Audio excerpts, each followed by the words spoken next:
Assalamualaikum warahmatullahi wabarakatuh. Waalaikumsalam warahmatullahi wabarakatuh. Kembali lagi di podcast kali ini yang akan dibawakan bersama saya Rifki Taufiki dan saya Nurfianto dan saya pembawa acaranya Ibnu Hajar. Untuk kali ini Pak Vicky mau bedah apa? Untuk bedah buku kali ini saya mau melanjutkan buku yang kemarin ya, yaitu 101 Intisari Menjual Berlipat-lipat, Laku Lebih Cepat dan Omset Meningkat, karangan Mugi Artiningsih. Kita lanjut ke bab selanjutnya, yaitu ciri-ciri bakat menjual. Ciri-ciri bakat menjual yaitu selalu ingin menang pada setiap kesempatan. Itu syaratnya untuk menjual berlipat-lipat, laku lebih cepat, omset meningkat.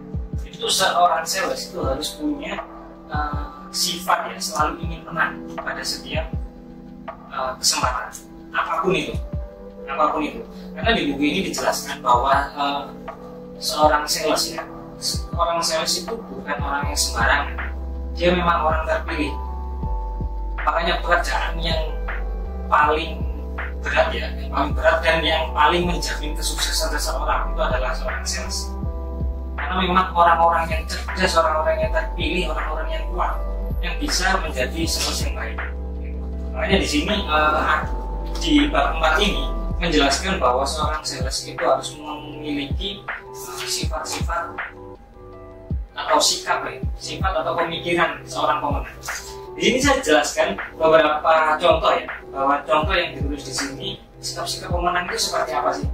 Perbandingannya dengan pemikiran atau sikap-sikap orang yang loser itu orang yang kalah ya, yang selalu kalah. Ini seorang pemenang itu selalu berpikir sebagai kalau berusaha, punya pemikiran seperti itu. Kalau berusaha sebaik-baiknya, insya Allah saya bisa menyelesaikan tugas ini. Itu pemikiran seorang sales atau seorang pemenang. Jadi seorang sales harus punya sikap pemenang. Sedangkan orang yang tidak memiliki jiwa pemenang itu biasanya mikir kayak gini ketika ada apa-apa yang harus dikerjakan. Banyak orang yang sudah gagal menyelesaikan tugas ini. Bagaimana kalau aku juga melakukan hal yang sama? Artinya apa? Belum dicoba, tapi dia udah putus asa. Karena apa? Karena melihat orang-orang udah gagal semua. Masa aku harus melakukan hal yang sama? Harus itu beda. Nah, itu orang-orang biasa. Ini pemikiran orang-orang yang biasa. Tapi pemikiran orang sales, dia punya semangat yang tinggi, dia punya jiwa pemenang. Jadi pemikirannya seperti itu. Kalau berusaha sebaik-baiknya, insya Allah saya bisa menyelesaikan. Itu yang pertama ya. Ini ada contoh lagi. Kalau orang yang bukan sales atau yang tidak memiliki rasa pemenang, sikap pemenang, untuk apa saya kerja lembur kalau tidak ada tambahan honor yang sesuai? Itu pemikirannya orang yang biasa, yang tidak punya sikap pemenang. Tapi kalau orang yang punya sikap pemenang atau sales yang punya sikap pemenang, pemikirannya seperti ini: saya bersedia bekerja ekstra karena bukan hanya perusahaan, tapi saya juga akan mendapatkan keuntungannya. Apapun, entah itu ilmu atau materi. Kalau dia kerjanya over, otomatis kan dia bekerja lebih, otomatis yang akan didapatkan itu yang lebih juga, entah itu materinya atau ilmunya ataupun value-nya kan gitu.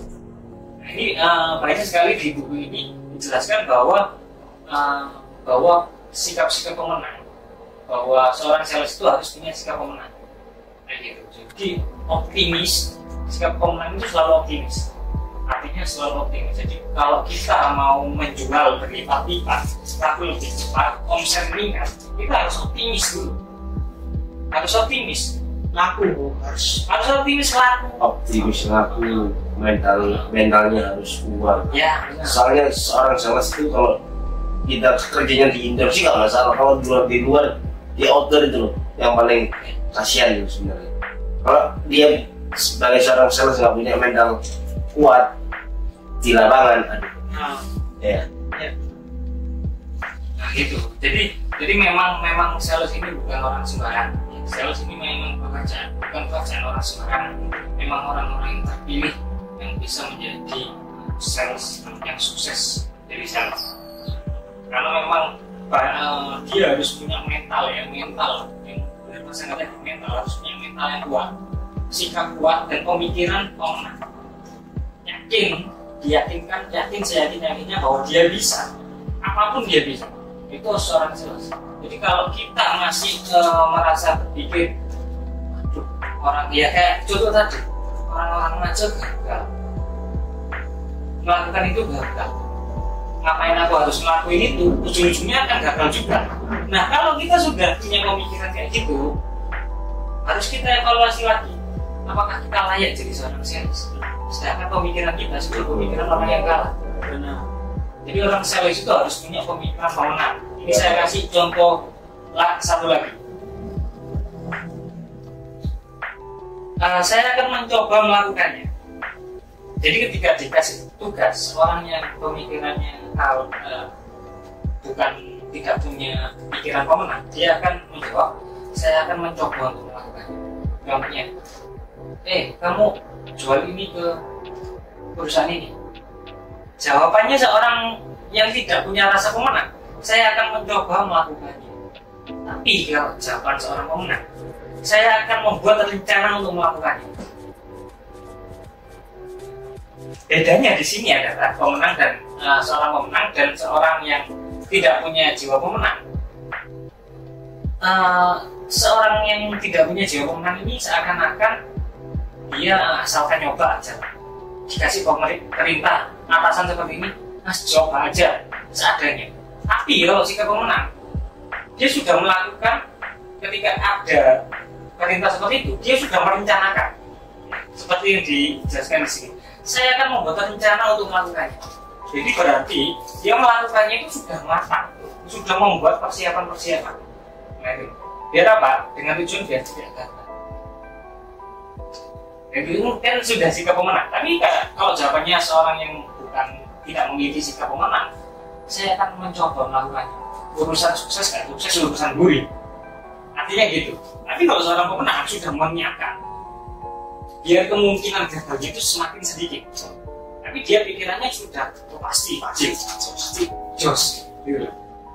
Jadi seorang sales agar kita bisa menjual berlipat-lipat itu di buku ini dijelaskan bahwa kita harus punya sikap pemenang. Sikap pemenang itu adalah sikap positif, selalu berpikiran positif, jos.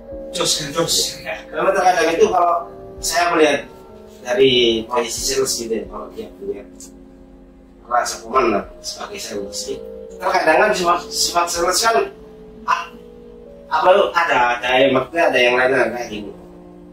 Terus sampai targetnya cuma bayaran kan ada yang kayak gitu kan. Dan hanya terus kamu harus sih kerjaan nih, sebenarnya aku dari aku ada bayaran. Itu kan dia kan bukan punya rasa pemenang. Benar. Makanya itu ketika dia sudah merasa seperti itu, dia punya rasa seperti itu, harusnya dia harus mengevaluasi lagi. Apakah layak saya jadi sales? Nggak jualan aja ya. Iya. Gitu. Iya benar. Jadi ini sikap pemenang itu adalah syarat menjadi sales. Jadi kalau pikiranmu aja sudah tidak punya pikiran seorang pemenang, ya. True winner, tidak punya pikiran true winner. Jadi perlu dipertimbangkan lagi. Kamu menjadi sales itu yakin kan? Karena ini udah syarat dasar. Syarat dasar. Kalau syarat dasar udah tidak bisa dipenuhi, apalagi hasilnya. Yang sudah punya syarat ini belum tentu sukses. Apalagi yang tidak punya. Kan gitu. Tapi kemungkinan kalau sudah punya pemikiran winner, ini 90% dia akan sukses. Karena apa? Pikirannya udah menang, sukses terus itu. Positif, pikirannya sudah positif seperti itu. Jadi kalau pikiran seorang sales ada pikiran seperti itu harus dipertanyakan lagi. Benar tak kalian nggak jadi sales itu? Gitu. Nah kayak gitu. Setuju ya. Nah, intinya kita harus berpikir gimana caranya kita terkadang itu dilihat di lapangannya kalau sama-sama yang males gitu kayu kamu harus bayar kan. Nah, itu Saya salah. yang kayak gitu loh. Salah. Dia itu nggak punya rasa menang. Kalau mungkin ada rasa pemenangnya, mungkin dia dapat satu insentif. Kalau misalnya jualannya bagus ya kan, itu dapat tambahan. Dia memang memikir sampai segitunya mungkin. Ya asal bekerja, asal bekerja. Dan seorang pemenang itu nggak ada yang kerjanya asal bekerja. Karena apa? Pemikirannya seorang sales itu. Saya bekerja di luar itu 6 jam misalnya 8 jam. Saya bekerja keluar 8 jam. Dengan 8 jam saya hanya mendapatkan misalnya 1 juta misalnya. Misalnya 1 juta. Itu kalau saya kerja tidak sungguh-sungguh. Tapi kalau saya kerja sungguh-sungguh akan dapat 10 juta misalnya. Jadi kita pilih mana? Sama-sama kita keluar 6 jam, sama-sama meninggalkan keluarga di rumah selama 8 jam itu. Tapi hasilnya beda. Seorang sales pasti mempertimbangkan itu. Kalau dia punya sikap pemenang tadi.